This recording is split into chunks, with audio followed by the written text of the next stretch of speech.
Bangladesh football দলের ভারত সফর cover করতে শিলংয়ে আছেন সহকর্মী নাসিব শুভ। তিনি অপেক্ষা করছেন আমাদের জন্য। শুভ, শিলংয়ের আবহাওয়া কেমন? বাংলাদেশ দলের আজকের পরিকল্পনা কি সেটিও জানতে চাচ্ছি। আর হামজা চৌধুরী বাংলাদেশ দল নিয়ে ভারতীয়দের মধ্যে কোনো ধরনের আগ্রহ দেখছেন কি?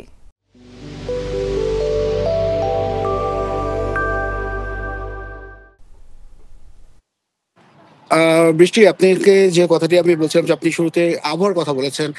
আবহাওয়া কিন্তু এখানের যে জায়গাটাতে আসলে বাংলাদেশ দল কন্ডিশন ক্যাম্প করে এসছে সেখান থেকে কিন্তু একেবারে ভিন্ন। অর্থাৎ এখানে কিন্তু শিলংয়ে কিন্তু বৃষ্টি আজকেই সকালবেলায় এক পশলা বৃষ্টি কিন্তু এখানে হয়ে গেছে, এবং সেই সঙ্গে কিন্তু আবহাওয়ার যে তারতম্যটাও রয়েছে সেখানে কিন্তু খুব ভালোভাবে টের পাওয়া যাচ্ছে। অর্থাৎ ঠান্ডা বাতাস বইছে এবং টেম্পারেচার 10-12-তে ওঠানামা করছে।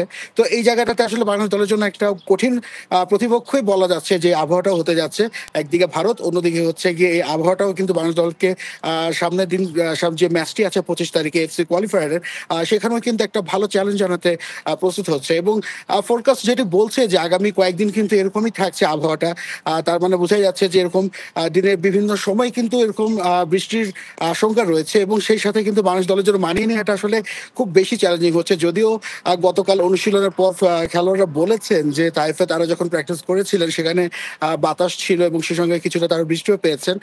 তারপরেও সেখানকার যে আবহাওয়াটা তো সেই জায়গা থেকে এখানে আছে। আর হামজা চৌধুরীর যে বিষয়টি রয়েছে, অবশ্যই এখানকার যারা সমর্থকরা আছেন তারাও কিন্তু খুব বেশি আগ্রহ দেখাচ্ছেন হামজা চৌধুরীকে ঘিরে। বৃষ্টি বিস্তারিত জানাচ্ছিলেন, ধন্যবাদ শুভ।